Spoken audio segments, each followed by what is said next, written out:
Hello, ladies and gentlemen, and welcome to NGS. I am Jason, and I've got a real humdinger of a match for you guys tonight. Div A Reborne versus Fratres. And just got the coin toss done a little bit ago. We are getting everybody into lobby. Looks like we got one more member to join up with us here, and we will be good to go. So right away, coming out with the map bans. It was indeed Reborne that won the toss. They elected to ban out Cursed Hollow. Towers of Doom was then banned out by Fratres. And then Reborne picked Battlefield of Eternity, and Fratres coming back with Tomb of the Spider Queen. So two of my favorite maps going to be coming up for us here. We got Tomb of the Spider Queen following this first map on BOE. And still looks like we might have a little bug.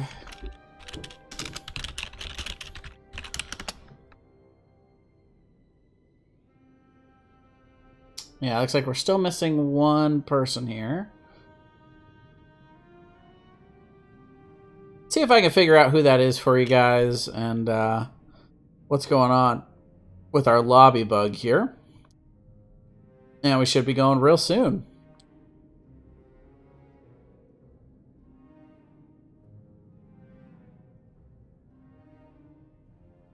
Oh, there we go.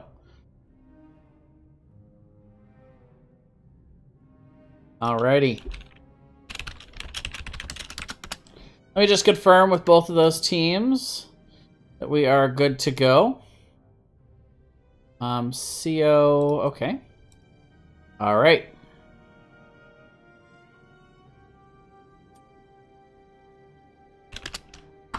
We got the crowns on the right people. And I think we are good to go.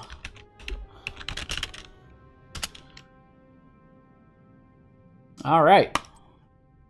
And off we go into game number one. It will be Battlefield of Eternity, Reborne versus Fratres. And should be a pretty good game. Slated to be one of the top games of the week.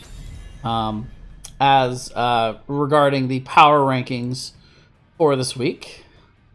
Mysterious co-caster, yes, is he lives in the shadows. Oh, it is with an E, isn't it? My bad. Okay, well, you know, delay pending. We will get that updated.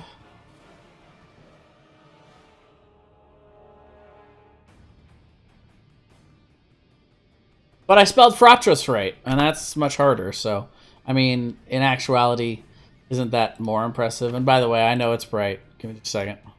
I'm trying to get it fixed. All right, so this match was indeed in the power rankings, number 4 versus number 7 this week, which is one of the closest slated matches in Div A. So we should be in for pretty good competition between these two teams. So I'm really looking forward to seeing how they both perform. So now Battlefield of Eternity, Genji is going to be the first ban, and you kind of look right now, there's kind of like this power 5 in right now in Heroes of the Storm in the meta. The Shimada brothers are 2 of them, so they will be banned out right away. The other 3 are ETC, Lucio, and Greymane that we've seen being prioritized over all other heroes in drafting in most phases of coordinated play. We'll have to see how these teams want to prioritize these. Now, of course, being that this is Battlefield of Eternity, people are going to prioritize heroes a little bit differently in draft based on their relative amount of immortal damage. So Greymane usually prioritized very highly. We've also seen a lot of Li Ming played, so there's the Greymane.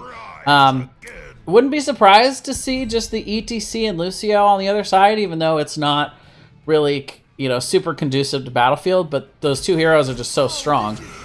So they do go with the Lucio. They're going to let the ETC through here, but instead going to go with the Malthael. We've seen a lot of Malthael lately, and Lucio has been a really good counter to the Malthael and the sound barrier. So I love that pickup here by Reborne. They're going to deny the sound barrier as the counter to the Malthael ult, and they're going to go directly into that combo to be able to try to start ripping apart the members of Fratres and not really letting them have any kind of counter to the Tormented Souls that Malthael is going to throw out post 10. Meanwhile, on the other side, they still have ETC available. They have Stukov available as a healer who's pretty decent on this map. Or they could just choose to prioritize something else. They could go with the Li Ming. They could go with the ETC. Lots of options for them here.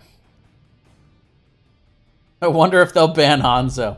Yeah, well, I mean, you kind of got to, right? It's kind of, you're kind of contractually obligated to ban out the other Shimada brother in that situation. So actually going to the Tyrael, and they do decide to pick themselves up a support here before the next ban phase, which will prevent Reborne from really being able to apply that healer chokehold. New Tyrael has been very interesting. A couple of changes, just a little tweak. Actually, no. 2 heroes completely reworked in the last few weeks here, Malfurion and Tyrael. So we're going to get to see some new play coming out from Fratres, and we'll have to see how they utilize these new heroes and what kind of mastery they've been able to get with only a little bit of time to really use these newly reworked talents and talent trees, respectively. That level 13 Holy Ground being moved in from 16, so earlier has those cutoffs and these small choke points to pair with the Malfurion roots, which also are giving really, really good cutoff potential. Of course, Malfurion also not a terrible counter to the Malthael. We've even seen some people playing around with that Tranquility and giving the extra armor. I don't know if we're going to see that. I kind of doesn't really do that great against the Malthael percentage damage, but can prevent a lot of the other damage coming in, or at least prevent some of it. But more likely, we'll probably see the Twilight Dream coming out from Fratres here. I think that's probably the better pick and a good counter to the Divey Malthael. Meanwhile, we see the Falstad being banned out here. And again, with Tyrael on the board already for the side of Fratres, I would expect to see an ETC ban here to apply that tank chokehold onto Reborne. But still a lot of things to consider banning here. Burst potential is still very high. They could decide to ban out the Li Ming or the Jaina. Arthas, it would be a decent ban out here as well, as it's a very good counter to the Greymane, and Arthas Lucio is very scary. So they have a lot of good options for things that they could potentially ban out here. But they are just going to go with the more standard ETC. Definitely the most powerful tank in the meta right now. He is head and shoulders above everybody else. To quote my good friend over at Reborne Knights, I believe Subway Slayer said that. It might have been Rain, but I think it was Subway. Either way, we are, I was making that point last night. ETC, just amazing. But I would expect the Arthas in response here from Reborne. Also a good pairing with the Malthael. Malthael doesn't have too much trouble sticking to heroes, but if they're slowed, that's all the better to auto-attack them with. Also, they still need that backline burst damage dealer. They could decide to pick that up here before the side of Fratres gets to pick theirs. They do have the Greymane for some of that burst damage, but they probably still want a mage. So here you can deny the Ming if you want to. They're going to go with the Muradin as the frontliner instead of the Arthas. Very interesting pickup. Muradin has also been proven to be very strong in the meta right now. So not a huge surprise, but could still be the Arthas, or they could still decide to go with another backline damage dealer. They already have Muradin and Malthael for the front line, so keeping their options open here is the side of Reborne. But the Ming, not a big surprise.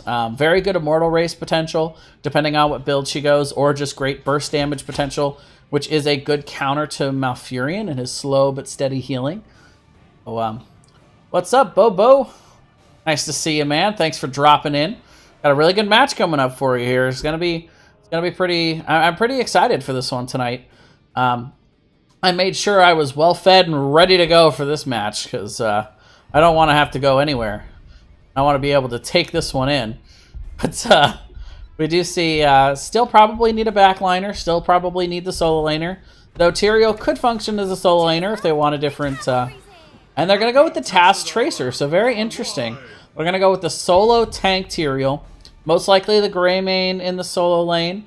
And then they'll have the Task Tracer, Malfurion, and Tyrael in the bot lane, which is quite a bit of kill potential between the damage coming in from Tyrael and the roots from Malfurion. But not a whole lot of CC. Not that you really need it. The Tracer enabling herself through the use of those Tassadar shields. We've seen the Malfurion being paired with the Tracer. This is actually a comp that that I've recently had some experience with. So, you know, this combo of Malfurion, Tracer, and Tassadar, I can tell you it's not bad. It's not bad at all. The Uther coming in here as the secondary healer. Interesting. I didn't expect to see double support coming out here from Reborne. That actually caught me a little off guard. I was thinking, oh, okay, and their support is Uther. Wait a minute! It's been so long since they took the Lucio. But that is and this is a little risky. It's very interesting, though.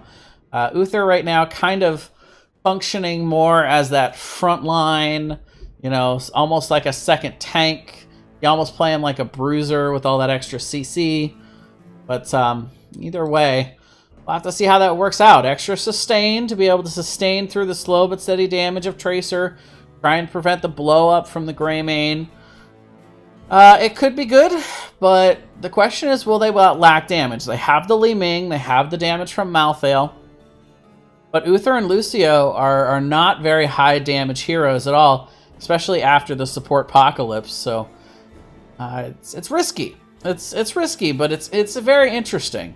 You got some burst heals coming in from the Uther. You got good sustained healing from Lucio. Good rotational ability with that speed.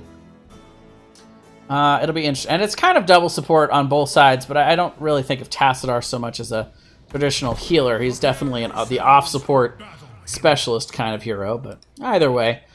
Here we go on into Battlefield of Eternity. On the left, it is Reborne, unaverted on the Uther, Ragnarok on the Li Ming, Direk on the Muradin, Crosby on the Lucio, and Showtime on the Malthael.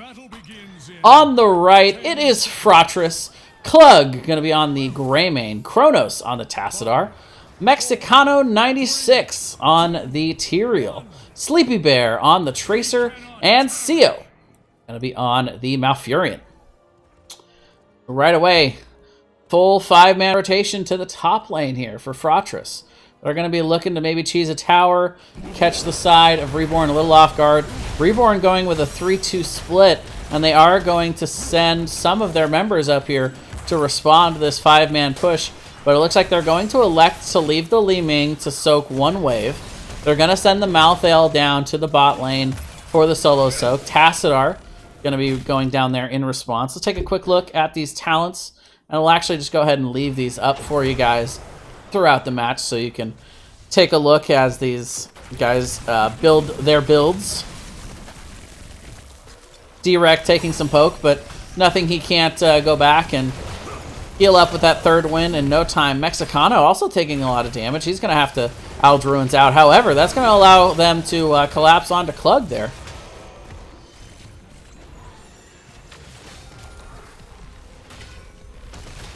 Double heals. Yeah, I mean, it is. It is Uther. Uther confirmed, as it turns out. But meanwhile, we will see the rotation coming in here into the bot lane. Both teams immediately prioritizing these Khazra camps right out the gate. Good solid rotations to get these Klug down here. And does have the Tassadar available to come help him with this. But Showtime, of course, he does see this. He's thinking about it. He's thinking about it. But with Kronos right here, probably not the wisest opportunity. Meanwhile, up in the top lane, the battle rages on in this 3v4. They quickly get this Khazra camp up in top, and they're going to be looking to try and push this into the wall before we have this first phase of the Immortal spawning in the mid. Should be any time now that we hear that first dong. I do believe that's 2:30. We get that 30-second for the 3-minute mark. Unaverted, taking quite a lot of damage. The Pulse Bomb actually coming out. Sleepy Bear will go ahead and get that pick. So able to go in full force there with the Tassadar shields and the Malfurion healing. Having the confidence to go in there and get the Uther kill. That's going to be first blood going over to the side of Fratres. And we will see the Immortals spawning here as we do finally hit that 230 mark. And now we'll see Klug over here grabbing the Shaman camp. Both teams rotating to it. Maybe a little bit later on the rotation here for Reborne. Nothing that is going to really affect their rotations to the Immortal too much. Fratres might have a little advantage to rotate here. However, I don't know if they're going to try and contest it. Mexicano goes in. Does get booped off the point, though, by Crosby. Ragnarok, however, taking a lot of damage from Sleepy Bear. The stun coming down. They get a lot of damage out, and the recall back to the wall. They're not going to be able to finish him off. D-Rec goes in, and the boop even coming out from Crosby. But Sleepy Bear will be able to make it out there. Nice jukes coming out with that recall. And they'll be able to turn around and get on this Immortal to start this Immortal phase here. Both teams edging towards defense here. Both teams have a Shaman camps. And Klug getting caught out here. And we will actually see the pause coming out as one of the members of Fratres appear to have DC'd. We'll take a quick break and get back on into this one as soon as we get back. Showtime not playing Sonya. No, indeed, Showtime is on the Malthael. And, you know, I could see the reasoning behind that. But I like the response from Fratres, though, with that draft mechanic of, you know, having Malthael on the other side. You don't want to have two big tanky heroes. So instead, they're just going to go Task Tracer, double backline, or triple backline. Actually, quadruple backline, really. You know, Greymane's kind of like like a half a backline. But yeah, they definitely go with that extra support in the backline. They go with the Task Tracer combo.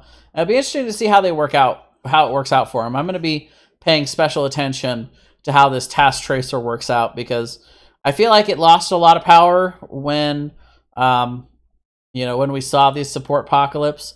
However, I still think it's viable in certain situations. But then the response of that Uther last pick from Reborne, you know, again, it's kind of that chess match of going back and forth and, you know, figuring out what exactly you want to do to try to counter that strategy. They picked the Task Tracer, on their last picks, but it still left one pick over to Reborne to be able to try to counter it with. So they were able to pull out this double support, and we'll see how that. How many games are there, Yoshi? There are 2 games, so it's a best of 2 series. Where if in NGS, if you win both games, that's called a domination, and you end up getting 3 points. If each team just wins one of those 2 games, the series is over, and each team gets 1 point into the point standings. There are 7 weeks in the A division, and most, if not all of those weeks, teams are playing 2 games. I think there might be some where they play 1. No, because I think there's 1 week, because there's 14 teams in the division and 7 weeks. So there's 13 other teams you play. All but 1 week you'd play 2 other teams. So it's pretty cool. The NGS, they have different divisions. So this is A division, which is the top division. And then there are 5 other divisions.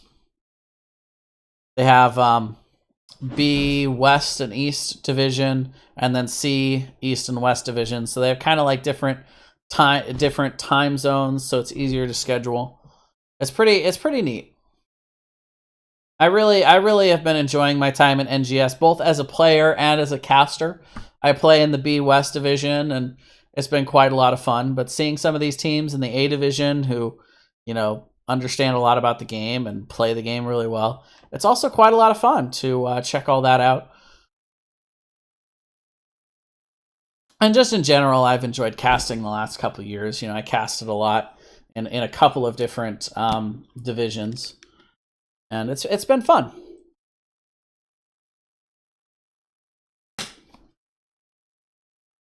So it looks like we're still trying to get our member on back into the game here. So apologize for the break, folks, but you guys know how it is. Sometimes lag happens. How's everybody doing tonight?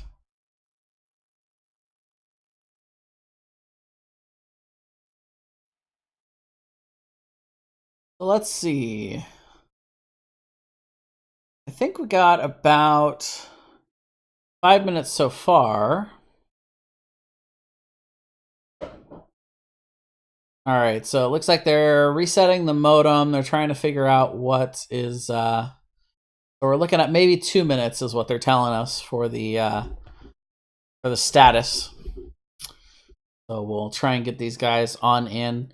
You can see kind of from the camp timings though that these guys definitely have a good macro plan. Both of these teams had a plan on how they wanted to come out and play this map, where they wanted to rotate, and which lanes they wanted to prioritize.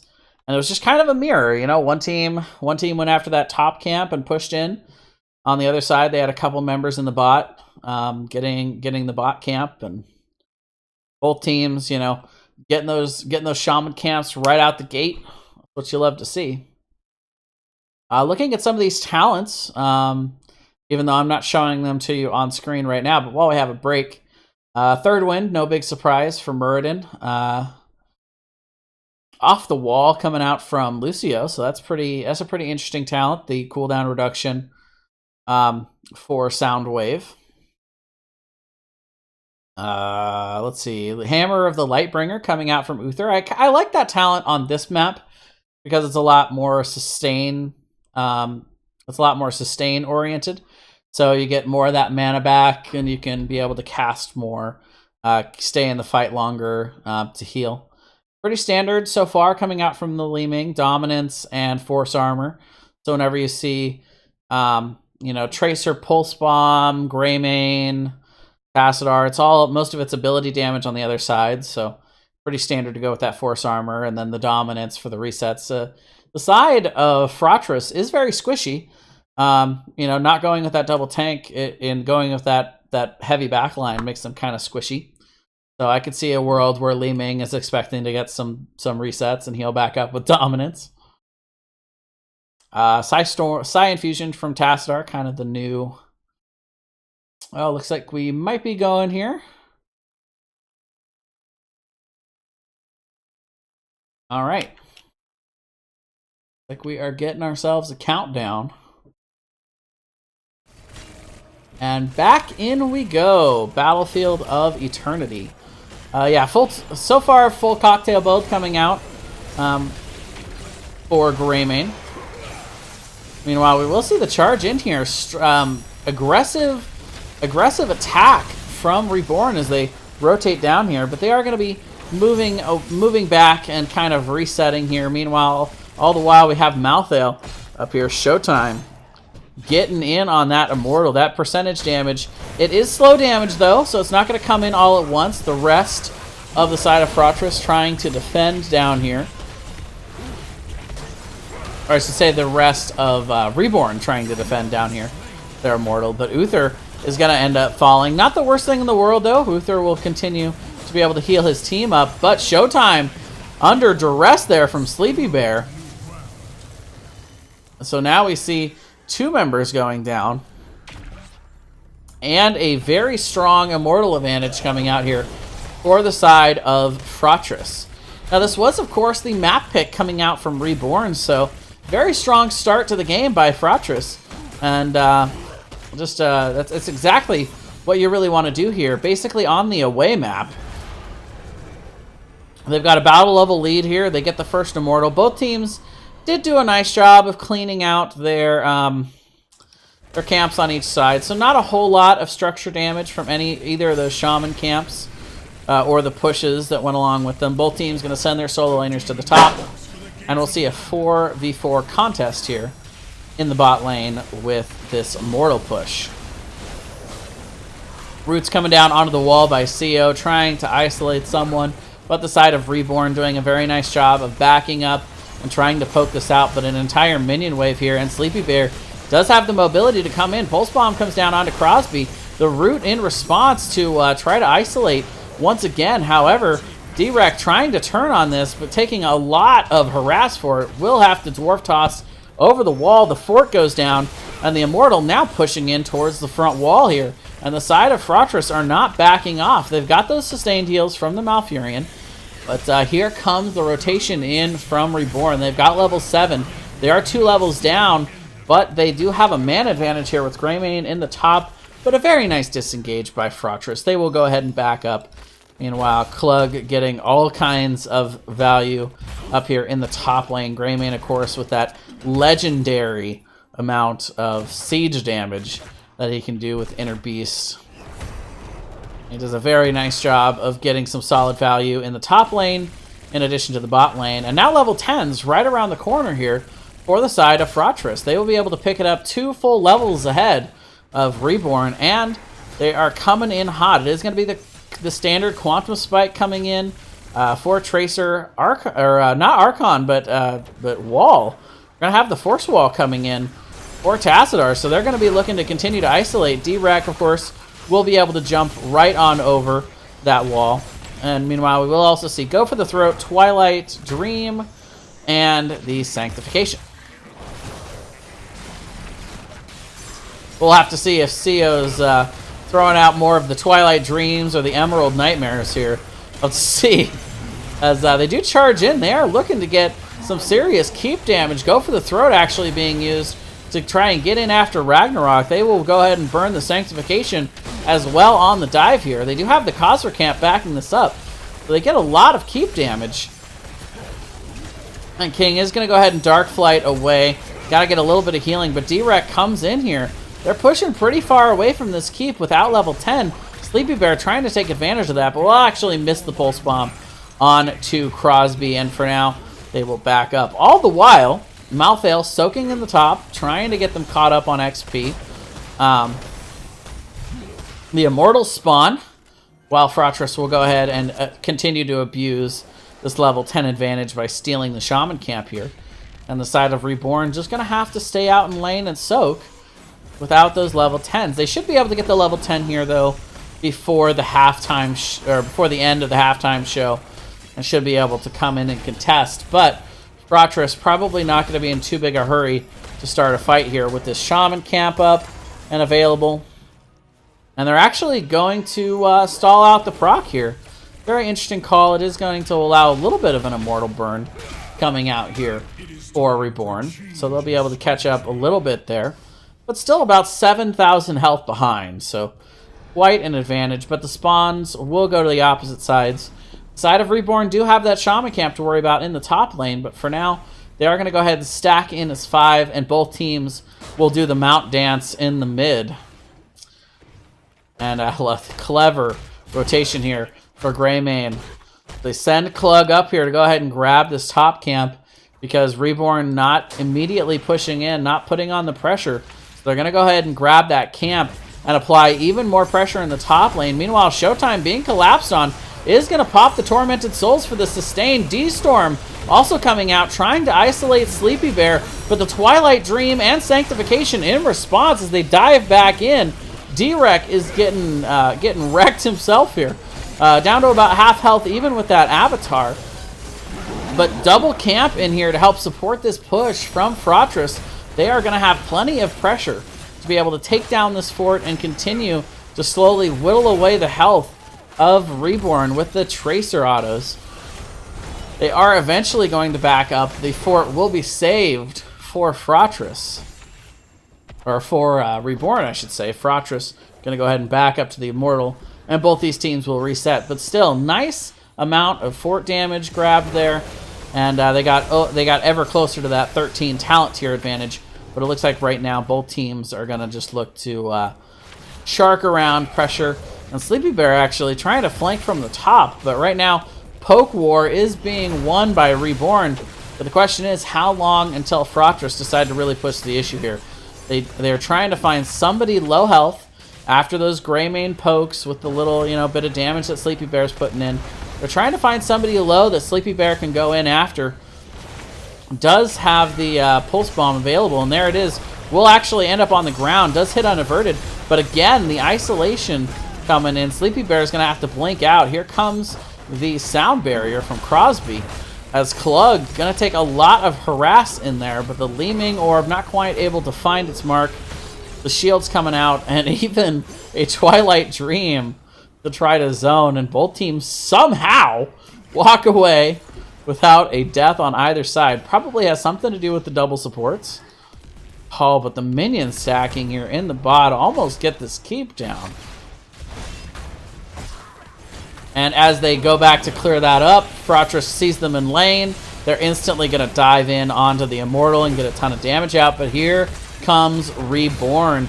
The Sanctification goes down as they try to secure this. But we're going to see Tormented Souls and Showtime going in deep after the members of Fratres. They're going to get 2 down. They don't get Sleepy Bear, though, as he is going to go ahead and secure himself the Immortal. So they will have about a half-shielded Immortal, but they do lose 2. And a little bit of XP catch-up here for Reborne. Sleepy Bear going to be able to make it out on the back end. And for now, the side of Fratres just going to be looking to follow this Immortal a little bit. Not pushing it too hard. They actually have Unaverted down here, soaking the lane. So they're going to get a little bit of extra XP out of that lane soak. Unless Uther gets ganked. Oh, we're actually going to see Kronos going around the backside, trying to get that fort down. The Psystorm's not quite enough. Unaverted also is just in all kinds of trouble. D-Rec coming down to try to help him, but the reality is it's already a foregone conclusion. Even with the D-Storm. Wait just a minute, sound barrier. Nah, okay. The Clug's like, enough is enough, man. We do see the Immortal cleaned up in the top lane. And they're going to be looking to get this keep. They do get it from Sleepy Bear and the recall to safely get away. And now with this 13 talent tier advantage, Fratres going to be looking to steal themselves another Shaman camp. D-Rex got something to say about that, though, getting the Stormbolt bolt out onto Clug. He's going to be looking to try to do something there, but ultimately it's just a camp. Says the side of Reborne. They're not going to worry about it too much. Crosby taking some harass there from Sleepy Bear once again. That pulse bomb not going to be quite enough. With the double support on the other side, they'll be able to heal him back up. 4-3 so far. The side of Fratres not really winning this game so much in the team fighting game, but really more just in the macro game right now. Meanwhile, Mexicano 96 caught out. Does have that Holy Ground to zone out.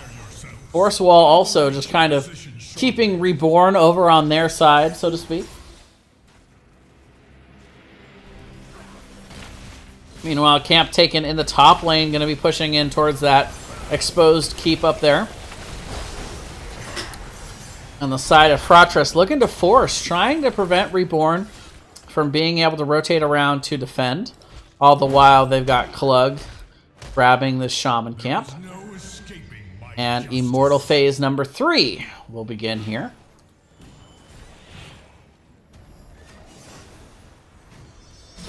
Mexicano in here. Huh. Just kind of toying with him a little bit. Juking him out a bit. The side of Fratres still playing the macro game. Sharking around, grabbing camps, just slowly poking out. Has Mexicano gone too far, though? Stun comes out, and they will be able to get him safely on out. Well, out, I guess, isn't the right word. Safely back behind the line of scrimmage, though. Meanwhile, camps, again, pushing in both lanes now. And they, as soon as they see that the Malthael is back, they charge in. Twilight Dream coming out, unaverted, very low here. But Clug, did he go too far? As D-Rec comes in, gets the stun out, unaverted, also stunning. And the stun out on Tracer, somehow able to get away. Sleepy Bear. Oh, and the Ming. Oh, and Reborne, I think, has lost their patience with the positioning of Sleepy Bear here. And they go in a little bit too far, trying to finish the kills on Chromie. And that will be a 4-0. Fratres coming out here strong on Battlefield of Eternity. They're going to be looking to get themselves a keep and some core damage. Sleepy Bear maybe looking at the keep here. He's kind of sharking around. Didn't that damage out the recall? And that actually is going to be it. That's going to be enough damage. Fratres able to finish that game off in style. Almost like they didn't even mean to do it. But I can tell you, Sleepy Bear definitely did. That's going to be game 1 going over to Fratres. They will have game number 2 on their map of choice, Tomb of the Spider Queen. I'll have to see how they do. Looking over these stats, of course, Sleepy Bear with all kinds of damage in that game. So mobile, so elusive. Just a very, very beautiful performance, really. 47k to the next highest damage, which was Klug on Greymane at 42k. But overall, not a whole lot of deaths. Just a lot of pressure, a lot of zoning power. And they do a very nice job of finishing that game off. I'll give you guys a quick look at these talent builds one last time. Didn't get to see any 20 talents come out, but that's because the game was finished off relatively quickly at both sides. And just like that, we will be moving on to game number 2. So we'll go ahead and get this lobby set up for you guys here. Get all of our teams coming on in.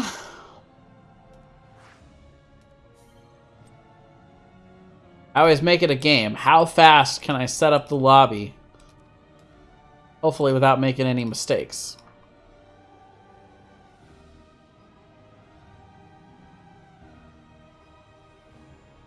Alright, and we got Unaverted and CO. Want the crown on each side. Alright. Well, gee, that was quick. Well, we're still waiting for some of the members to hop in here, but we are good to go otherwise. We just need the players. It's not really that big a deal. There's a couple bots on each side. Who cares?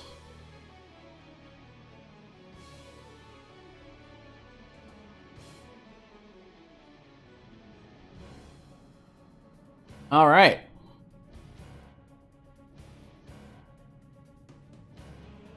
Let me just confirm that both these teams are indeed ready to go.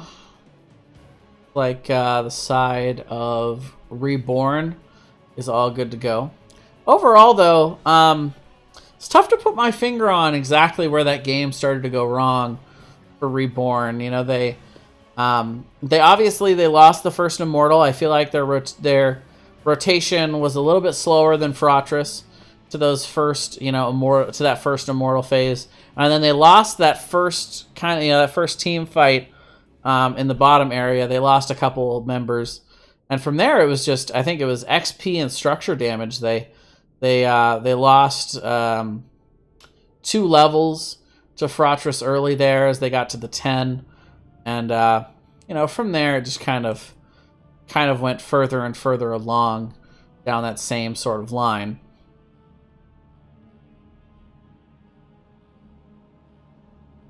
All right, looks like we got one more member of Fratres to get on in here, and then it's gonna be it. Sleepy Bear still juking us, just no longer with the tracer jukes. Now it's just the UI jukes, but it's still jukes.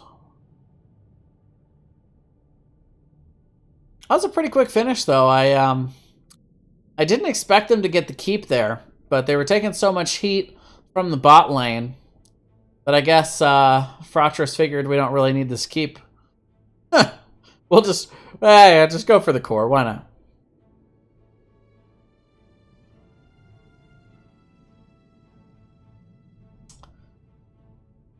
We'll have to see what kind of adjustments we see from Reborn. I was a little skeptical about the double support, the Uther and the Uther and the Lucio together. Not a lot of damage. I feel like they just didn't have a whole lot of kill potential. They got so close to some of those kills, particularly on Sleepy Bear, on the Tracer. But just not quite enough damage. They had decent lockdown, but just not quite enough follow-up damage. I think ultimately that's a lot of A lot of what led to that. Those team fight disadvantages. They were also playing down at you know, a level or two most of the game, particularly the end game, so that can also make a big difference. You take that 4% away, and suddenly that's a tracer kill, and the middle of that game looks completely different. Ysera, ladies and gentlemen, for your viewing pleasure. Almost for your viewing pleasure. There we go. Hi. Kronos suggests Sleepy Bear to party. Oh, did I accidentally have Kronos in my party? My bad. Can I remove him from party without removing him from game? Let's find out. I can't. Okay. Good talk.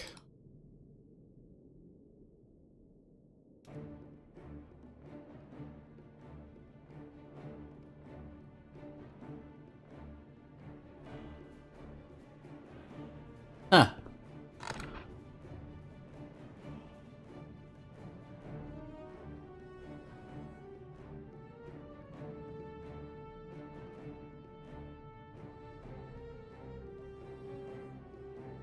I'm glad Ysera showed up, because I only have so much Vamp. So we're going to be going into Tomb of the Spider Queen, which of course is a very, very heavy wave clear map.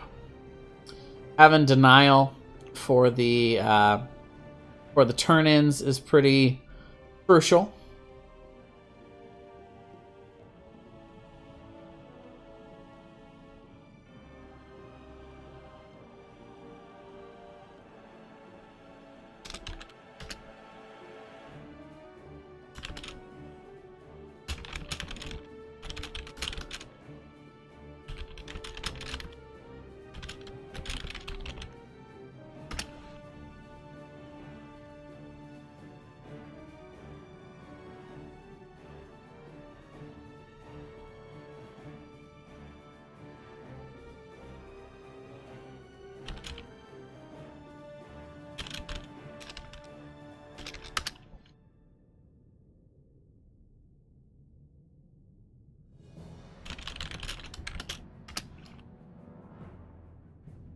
All right.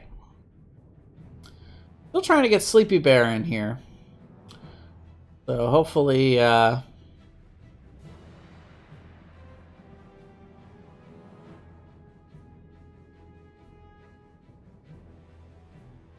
hopefully, yeah, they're telling us he's got some lag issues here.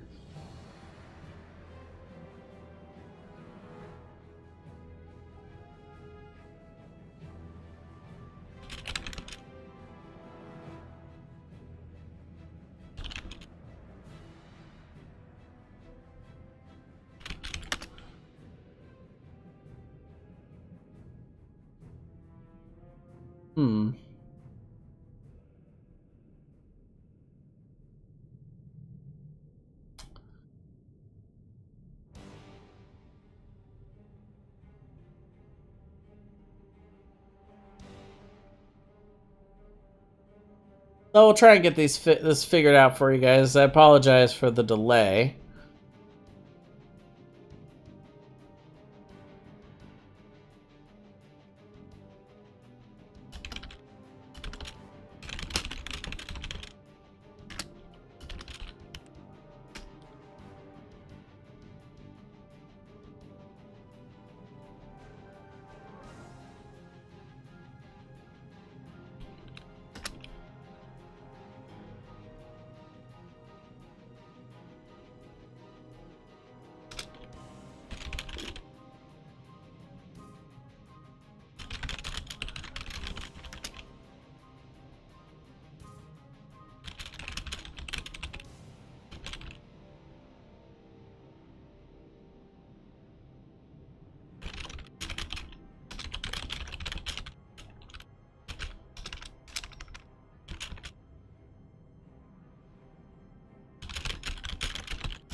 Yeah, unfortunately, it seems like we got somebody that's either AFK or is having lag issues. I don't know exactly what's going on over here.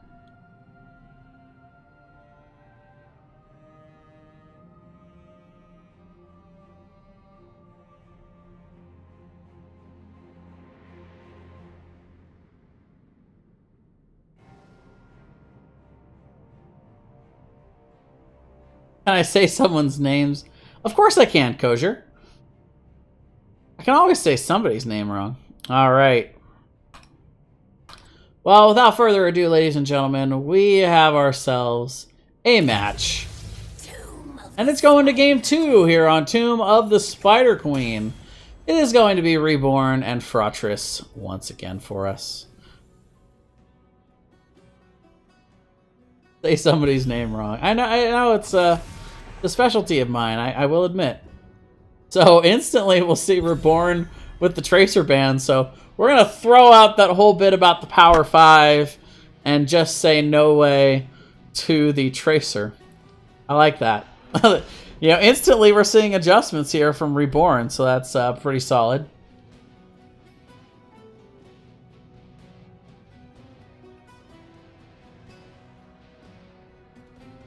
So the question is, what is the response from Fratres? Because one of the Shimadas are going to go through, and I suspect that Reborne will want to get their hands on that Shimada.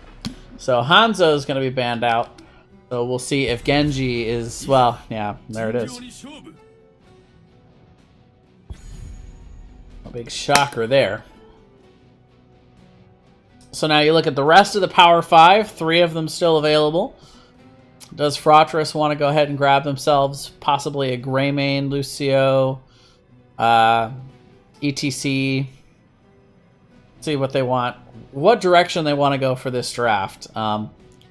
This is their map pick, so you would expect them to have a specific strategy to want to employ. I also want to take a moment to thank everybody for hanging in there with us here.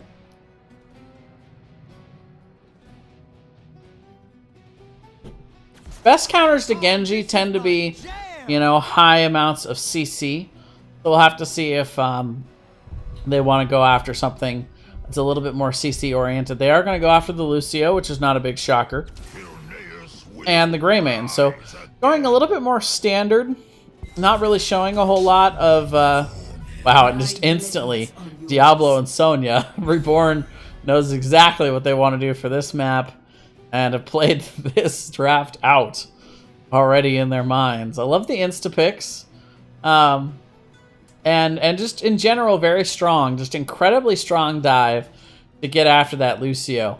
And Reborne, I think that's their play here, is get in on that back line, try to get to Lucio and blow him up, and then turn to the rest of the members who don't have all that extra speed and the healing, the sustained healing that he gives off. Get those resets for Genji. Wouldn't be surprised to see possibly a Li Ming coming in along with that for the extra resets, but Li Ming, not the best wave clear hero, so it could be something more like a Gul'dan. If no Junkrat, I'm disappointed. Well, you know, Medieval, we'll have to see. Have to see. The Malthael is going to get banned out here along with the Stukov, so Fratres wanting to apply a little more of that healer chokehold with Reborne not choosing to go after a healer here in the first phase of the draft. Meanwhile, the side of Reborne with that double tank up front, not wanting to see their heroes melt from the Malthael. So now, what does Fratres do with the standard Lucio and Greymane? You know, they've already got those two pretty popular picks here. It's the end of this draft, so it's going to be a little less standard. That's going to really shape what their comp is going to look like. Counter dive is really what you want to look for here. Something that can slow down, if not stop, that dive train. You know, generally high amounts of AoE damage and CC. The Tychus does offer a decent amount of return damage to those divers, and Garrosh coming out. So maybe trying to displace some of that dive with the Garrosh and that Wrecking Ball. But overall, I still just, I don't see what stops Well, there you go. There's your Junkrat and Karazim, who, you know, the diviest of all of the support players. So they're going to look to just get out onto one person, coordinate, and blow somebody up. And also their isolation tools here with Junkrat as well. Diablo, of course, one of the original displacers. You might even say the original displacer of the game, with his ability to grab somebody and push them back into the team, push somebody out to a wall and have his team dive to them. The Genji and the Karazim can get there very fast as follow-up. The Sonya, of course, with that Ancient Spear, also not bad on the follow-up. So the side of Reborn, they have a very strong draft here. Lots of wave clear, lots of dive and kill potential. And Fratres, question is, how do they respond? So just going more that standard double front line. They have good amount of damage on the backside to try and deter the diving members of Reborn. They do have Lucio, of course, with that speed and that sound barrier to be able to try and give them the sustain they need to be able to turn on those divey heroes. So we'll have to see. We'll have to see which side, which strategy works out better. Either way, we are going on in to game number 2 here.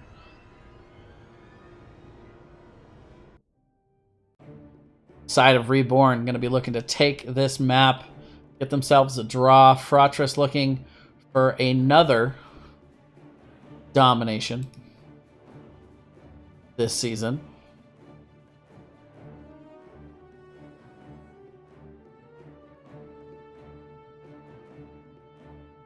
Fratres currently sitting at 3-0-1.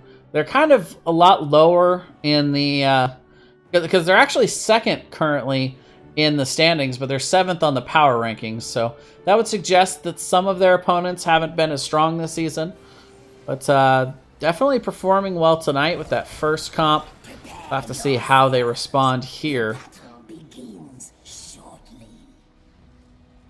Meanwhile, Reborn has not played a whole lot of games this season yet. They have 2 dominations so far. Going to be looking to make that 2-1 here. On the left, it is Reborn, unaverted. It's going to be on the Junkrat. Ragnarok on the Genji. Crosby going to be on the Karazim. D-Rek on the Diablo. And Showtime going to be on the Sonya. On the right, it will be Fratres. Sleepy Bear going to be on the Greymane. Mexicano 96 on the Garrosh. CO going to be on the Lucio. Sleepy Bear is going to be, or I should say Klug is going to be on the Leoric, and Kronos going to be on the Tychus. Going to try and give Sleepy Bear 2 shoutouts. Deserved it after that first Tracer game, but go ahead and make sure everybody gets their time in the light. Well, we will see both teams poking around, and actually nice bomb there. The grenade forcing Mexicano out of position a little bit, but of course he is Garrosh, gets that extra armor to be able to survive there. And a nice response by Fratres to rotate in and help Kronos out, or help Mexicano out there a bit. Kronos also being poked very low here. Well, side of Reborn overall looking pretty healthy. Unaverted actually gets poked out, but Kronos getting very low. D-Rek actually gets tossed in there and is going to go down, but it's going to end up being a 2-for-1 exchange. Sleepy Bear getting very low. Crosby, though, maybe in a little bit too deep. Ragnarok after Sleeping Bear, and oh my goodness. The bloodbath in the top lane here overall ends up being a 2-for-3 in favor of Fratres. By the way, let's put out those talents, give you guys a look at what these teams are building. It is going to be the Iron Fists coming out from Karazim. Fists of Fury.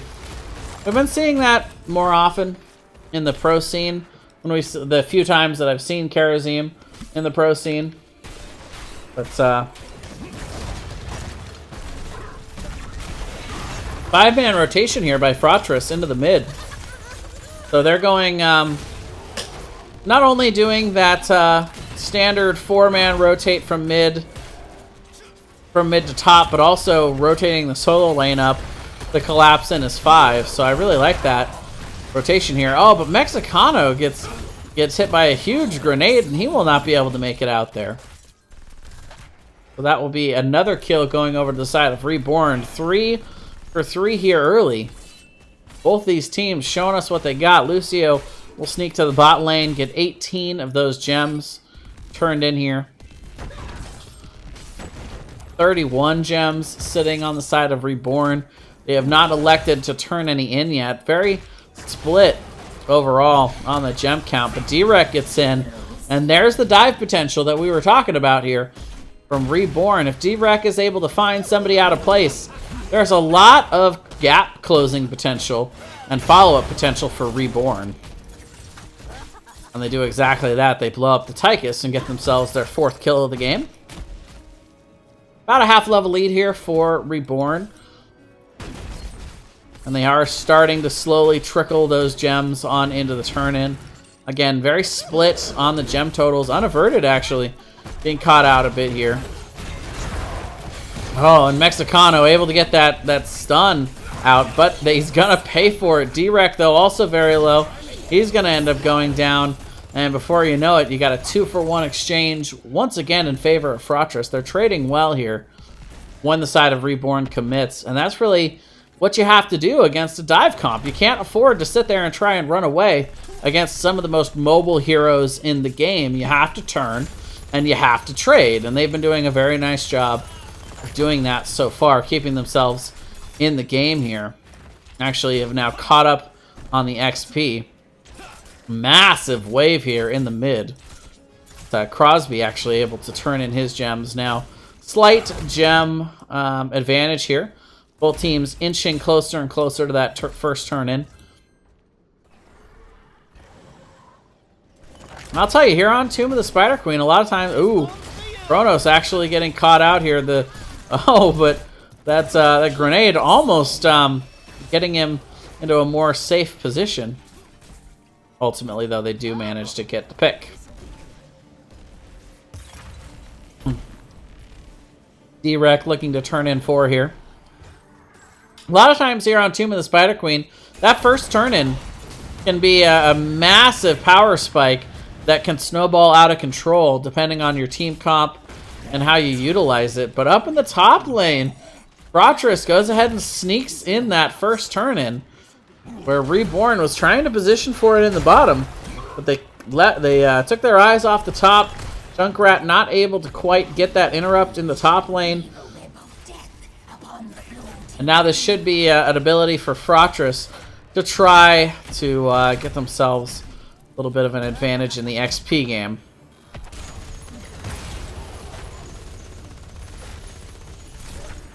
Meanwhile, we will see the prioritization up here in the top lane to start this off. And we will see right away a lot of damage falling down onto this. Ragnarok actually sitting in the back. Sleepy Bear actually gets pulled in over the wall. They're going to be looking to continue after him. D-Rec pushes him back in. Sio actually in a very dangerous position there, jumping in to get those gems. Ragnarok not quite able to get the chase out to get him, and now does not have his escapes available. Actually does eventually get that agility to jump back over the wall. But all in all, we look at all the damage done. Leo's zoning in the bot lane, allowing the bottom web weaver to get some decent value. No forts go down over on the side of Reborne, but level 10 definitely going to be picked up here first, and there it is for Fratres. And these ults are going to be coming in hot. Commandeer Odin, Sound Barrier, March of the Black King. We got a couple more still. Will it be Go for the Throat or Cursed Bullet? I imagine Cursed Bullet with the double tank comp over on the side of Reborne, but could also be looking for some blow up to come back against that that dive comp. Of course, it will be Warlord's Challenge coming in. And while ults on the other side also coming in now for the side of Reborne. We'll see APOC, Wrath of the Berserker, Dragon Strike, or Dragon Blade, I should say, along with the Riptire. Crosby, though, going to end up going down. We will see that Riptire coming out but not doing a whole lot of damage. Sound Barrier in return. Sleepy Bear still hasn't selected that heroic. They are going in after D-Rec, though, and he's going to be isolated and completely blown up here. And they get a 2-for-0 exchange. Sleepy Bear didn't even need that heroic. Let's be honest here. There it is. Go for the throat. Locks it in right when he needed it. And they'll end up getting the kill on to Junkrat. But Webweaver's coming out for Reborn. Very low death timers here early in the game. So, ooh. The top lane, we're actually seeing Wrath popped here by Showtime. Also see that 7-sided strike coming out from Karazim.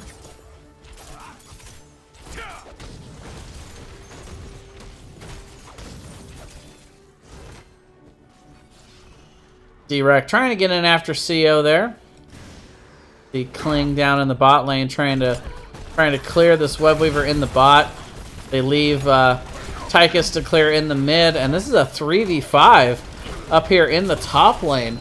Reborn looking to come back and get some top fort damage of their own after just barely helping their top fort hold on by the Garrosh falling there. And again, here's the dive potential from Reborn. They go in deep. They're able to go in behind the fort here to try and get these kills. They managed to find one on Garrosh. So Sleepy Bear coming back, and with the go for the throat, goes in and kills Junkrat, but they're going to exchange. They also get the Genji, so it actually ends up being a 2-for-2 out of all that mess. The top fort goes down, along with some decent damage on the front wall of the keep. Slight level lead for Fratres, but most of that's going to be in structure damage, so the side of Reborn will have the opportunity with probably just one more turn in to catch up here. Level 13 achieved by both teams now.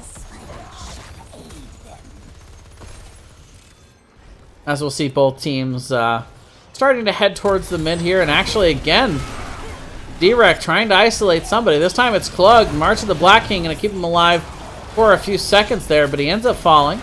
Apok comes out to try to zone and get them that kill. They do end up getting it. Mexicano 98, though, going in deep for the Warlord's challenge. And challenged he was, as he will go down. Sleepy Bear diving in. But the return from Reborn, 3-for-0. And now they're looking at Kronos. They're very low, though. They actually go in and get the Lucio kill.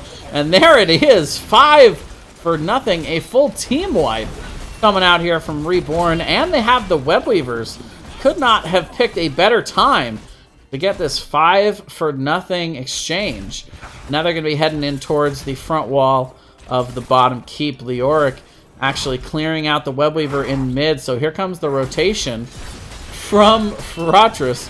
Actually taking a little bit of damage from the keep there. Unaverted, jumping over the wall there with that grenade. Meanwhile, we will see the forts falling for the side of Fratres off the heels of that team fight. Webweaver gets through the bottom and top keep walls. And now all of a sudden, you turn around, level 13, they were even, and in the blink of an eye, a full team fight and some serious structure damage. And now a level and a half lead and the 16 talent tier advantage coming out for the side of Reborn.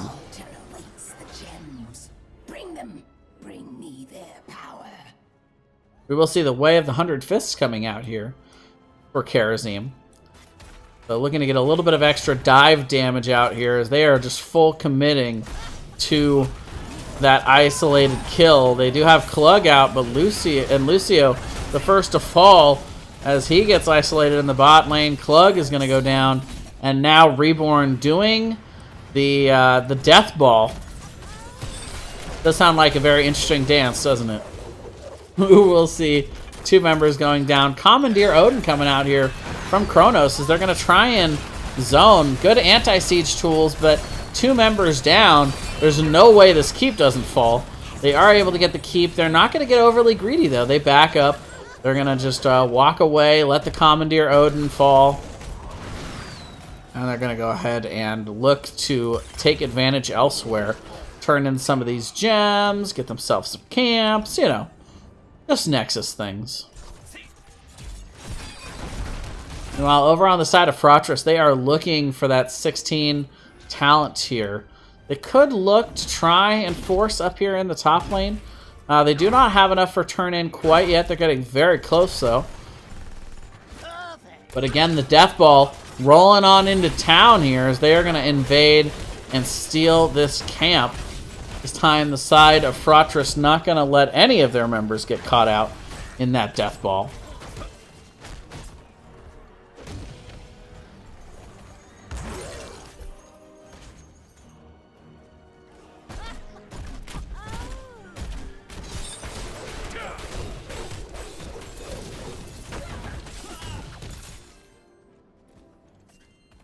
And we actually are going to see Reborne rotate to the top and go ahead and take the boss. They see Leoric down in bot having to defend that. Does actually Wraith walk up towards the mid, and the side of Fratres with a very quick rotation here. They have made it in time. The question is, do they choose to force her? Level 16 is in. Riptire coming in, and Kronos gets dived on and completely blown up. We will see the return kill, though, onto the Genji, diving a little bit too far. Apoc comes out, not catching anyone. Except for the Wraith walking Leo, and the turn is good here by Fratres. The side of Reborne on the retreat. Do they get the kill back on Mexicano, though? Ton of damage coming out from Unaverted, but both teams going to walk away here. But look at the core damage as they leave that bottom lane, and all of a sudden, two of these, three catapults and two of these giants able to get a nice, solid amount of damage out onto the keep, and with that kind of pressure, Fratres can't afford to ignore it. Instead, we're going to see the Leo get caught out here. Klug trying to Wraith walk away, but Unaverted comes in, and look at them walk away from that March of the Black King. Oh, and Direk gets flipped over, and all of a sudden, it's Fratres that are getting themselves a kill here as the blue web weavers come out. So much needed pick there. However, Diablo did have the souls. Will be coming back, albeit not as tanky. But here in the top lane, Reborne looking to force the issue. Mexicano getting very low. Sound barrier actually burned here, and with that, Reborne turns around, gets the keep. They've got the web weavers pushing in the bottom that have worn their way through most of the shield here. Meanwhile, Webweaver still at half health here in the top. We're going to see Mexicano get isolated. Will unstoppable himself, but does not make it back to the Hall of Storms. Meanwhile, the core is falling. Shields are gone, 35%, as the members of Reborne turn onto the core. 15, 10, 5, and that is it. Reborne picking themselves up a win here on Tomb of the Spider Queen. We will end up with the draw. Very exciting matchup from both of these teams. I expected them to be competitive, and this, especially the second match, very competitive coming out from both of these teams. But Reborne with a very good mid game, able to get themselves an incredible team fight, good coordination coming in. They end up getting that 5-0 in the bot lane with the web weavers coming out, and they were just able to snowball from there. Towers, or Tomb of the Spider Queen, I should say, very hard to come back once you kind of lose that momentum and you end up having to kind of turtle up inside your own structures. You can't really contest camps very well. You can't really contest the turn-in very well. And the other team just kind of walks all over you from that point. So that is going to do it for me tonight, guys. I'll give you one last snapshot of those talents. Yet again, we didn't get to 20. What's the deal here, Blizzard? Why are we ending games so fast? I'm confused. But congratulations to both of these teams on a very competitive and entertaining match. Reborne and Fratres going to go both walk away with 1 point here in week number 3. I'll have to see how they do in the rest of the season as these power rankings start coming out and these points start getting a little bit more clear. Give us a clear picture of who's going to be heading into the playoffs at the end of the season. But for NGS, that is going to be it for me tonight, guys. thank you very much for coming out. Don't forget to hit that follow button. Come back for more NGS. We've got another 3 matches that we're casting this week. So especially Friday night, we got a very cool feature match out of B Division West. It's going to be Amazing versus Drop Dead Gorgeous. So we're going to be making that our Friday night game of the week for my channel here on Jason Hots. So feel free to follow and come on back for more action next time. And until then, have a good night, guys.